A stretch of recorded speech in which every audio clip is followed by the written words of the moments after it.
Hey guys, James or Jarashut here. I've got another video request from Ryan1988 and he wanted to see my top 5 horror films. Seeing as I've already got a top 10 video out there, I asked if I could focus on a subgenre because I didn't want to do the same thing again. So he said yes, I've chosen zombie movies, so I'll show you my top 5 zombie films and then I'll just show you some zombie movies I think are really fun too. So yeah, I'll get straight into it. And first up we've got Zombie or Zombie 2 or Zombie Flesh Eaters. Goes under a plethora of titles, but it's Lucio Fulci's zombie masterpiece from... Now this one isn't as highbrow as the other movies, it's a bit more cheesy and low budget, bad acting and dubbing and pretty bad production values, but I think that really adds to the charm of this movie. It doesn't detract from it at all, it makes it seem like a more fun movie. Yeah, it adds to the sheer entertainment value of it. What I think is really impressive with this one is, surprisingly, the cinematography looks really beautiful, especially when they first travel to the tropical island. It's very lush and vivid, and the makeup effects, and again you have to mention the budget constraints they were under. Leonardo da Rossi done a really good job in this. The zombies are very distinct. They just look really great in this movie. I think Lucio Fulci and Leonardo da Rossi used to refer to them as walking flower pots, because the method they used was to apply clay or prosthetics to the face and slowly build it up, and very inexpensive, but it also looks really great. Of course there's that zombie right at the beginning on the boat, that big fat one. You don't really see fat zombies, do you? But anyway, he looked really cool, and the rest of the movie, especially when they're all coming up from the ground at the beach, they all look really great. So yeah, kudos for that. It's got a lot of really memorable scenes. Of course, the splinter in the eye. There's another one where they stumble upon someone they're looking for and they're in a house. There's all these zombies casually sitting around them just munching away on guts, and there's blood everywhere. Really lovingly done. You can tell Fulci loves doing this stuff, so there's a lot of it in there. You have to mention the epic zombie versus shark scene. I've never seen that before and I've never seen that since. So any movie that's got that has got a real ballsy director at the helm, or one that just doesn't care about its actors or extras, so I don't know, but yeah, it's really surreal seeing that. And this movie is really great for its entertainment value. It's actually surprisingly eerie sometimes. It's got some great atmosphere, especially as I mentioned before, when all the corpses are rising up from the beach. It's kind of got a voodoo theme to it, supernatural kind of thing. So yeah, it's just a really great entertaining movie, and that's why it's in my top 5, so Zombie. Next up we've got George A. Romero's classic from 1978, Dawn of the Dead. Any self-respecting horror fan would have seen this one, and I'd just firstly like to mention, again, horror fans, you probably already know this, but Zombie, which I mentioned before, also has a title called Zombie 2, and that's because it's an unofficial sequel to Dawn of the Dead in Italy, so there's kind of a link between these movies. So yeah, there you go, interesting fact, but you already knew it. Bit redundant, but anyway. Dawn of the Dead. Now, again, it's George A. Romero movie. What's really impressive about this one is you can see George A. Romero really is a talented director. He has seems to have a natural filmmaking ability. This movie seems very large in scale, very epic, I guess you could say. There's lots of location, stuff going on, a lot of little details, a lot of extras. So a huge cast. With that kind of thing, you run the risk of the film losing its coherency and just seeming like it's all been thrown together and just random scenes, no real reason for them to be happening. But George A. Romero's skill really shines through and he reins it all together. Yeah, that's a really impressive thing. It's just the epic scale and scope of it, and that in the face of the smaller budget they would have had on this one. I think it was 1.5 million, but I read that they actually made it for around 500,000 and they just said it was made for 1.5 so they could get better distribution internationally. So there you go. Another really good thing in this one is the script writing and story and characters. In a lot of horror movies, characters can be one-dimensional and just cannon fodder for the killer to kill or the zombie to eat. But these ones you really care for, and it's got great interplay between the characters. Of course there's Flyboy and everything like that. So yeah, it's just a really great cast, and they've got a lot to work with. Romero does a really good job, and it's just a really great film. So if you haven't already seen it, you should feel ashamed because it's Dawn of the Dead, come on. Next up, another Romero movie. If you've seen my top 10, you'd know it's my favourite. It's Day of the Dead. The reason I like this movie more is just the setting and the characters. You have to mention the special effects. They're just out of the park in this one.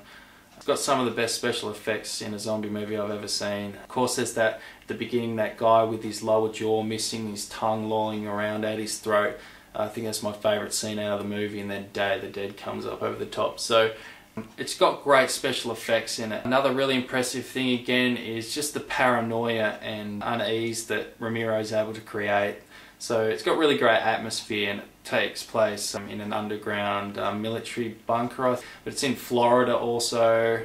Yeah, just really different. You haven't really seen this stuff before, so I really enjoyed it for that. Again, another thing I enjoyed was Bub. I was a bit shocked to hear that people hated Bub. I liked the kind of concept that Romero was going for with Bub. It links to Frankenstein's monster and playing God, all these different philosophical issues. Yeah, I think that was really impressive. So with this one, it's the special effects, the atmosphere and story. That's what I think is impressive about this movie. So Day of the Dead. Next up, we've got a very different kind of zombie movie, and Cemetery Man, or Deli Morte, Deli More, Michel Soavi's classic. This movie is brilliant to me. I love the style it went for. It's just very different to any kind of film you're ever going to see. There's no movie out there like Deli Morte, Deli More. Very poignant and touching and sad and funny and bursting with all these different emotions. It really does pull them off. So again, it's got really great actors in it. Rupert Everett does a really good job as Francisco, who's this dour, stone-faced graveyard attendant. He's not really happy with his life. He's very dark in personality and his thoughts. And then to contrast that, you've got Nagy. Nagy plays his assistant, who's very innocent and angelic. Yeah, it's just a really great movie. I'm kind of lost for words with this one because I can never seem to articulate just the sheer brilliance of it. So it's got brilliant writing, brilliant acting, the amount of stuff he's able to pack in, all the references, poetic imagery, just looks beautiful, great cinematography, kind of dazzling, just how they frame stuff and light it, it just looks beautiful. So I still am blown away whenever I watch it. So if you haven't seen this one, you've got to see it. It's a great movie, Cemetery Man. Lastly, we've got Let Sleeping Corpses Lie, or Living Dead of Manchester Morgue. Goes under a lot of titles again. It's directed by Jorg Grau, I think you pronounce it. It's released in 1974, and it was one of the first coloured zombie movies to feature a lot of gore and blood and all that kind of thing. What I think is really impressive about this is the director's really good director again, I think. The setting in this one, it takes place in England, so it's not really what you'd associate with a zombie movie, but I think it's very good at the same time. Very different, lots of countryside and grimy urban locations. The zombies in this are quite impressive too. The atmosphere is really great. It's got a really strange, kind of haunting, desolate feel to it. So that's really impressive. It's got a great story. It's kind of got links to political distrust and the government, and there's that whole sub-theme of the pesticide causing these zombies to rise up. Yeah, it's just a really great movie. It's got great gore, it's got a really good story, haunting atmosphere. It's got good acting too. Again, as I said, the direction is really good. I wish this guy made more movies, so it's a really great film. If you haven't seen it, check it out, because as I said, it's really good. It's in my top 5, so yeah, great film. I'll just pause because I didn't actually get them, but I'll grab some other zombie movies that I think are really good too. So right, I'm gonna have to do these ones really quick, but Children Shouldn't Play with Dead Things, Bob Clark's early zombie movie, very fun, very different. Burial Ground. Now this one's funny as hell. It's an Italian movie, very cheesy, and the director's very inept. It's very funny, so yeah, really entertaining. The Beyond, that's classic Fulci effort. It's got more of a supernatural feel to it, so really great film, good gore and everything like that. This one again is very funny and very entertaining. Hell of the Living Dead, Bruno Mattei, again very entertaining. I love this one. Shockwaves, This one kind of features Nazi zombies and it's very eerie. I really like this one. It takes place on this tropical island. Really cool. Zombie Holocaust. This one's really fun because it mixes cannibals and zombies. It's got everything in there, and it's just really fun watch again. Very entertaining.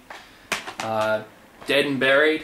This one's really fun because it also, like Let Sleeping Corpses Lie, it's kind of got an English setting and very different. So really cool film. And Night of the Living Dead. Really great again. Of course I have to put this in here because it's a classic. There's also other ones like Brain Dead and all that, but I've got to cut it down because I'm running out of time. But anyway, thanks for watching. Really appreciate it. Rate and comment if you enjoyed it. So yeah, cheers.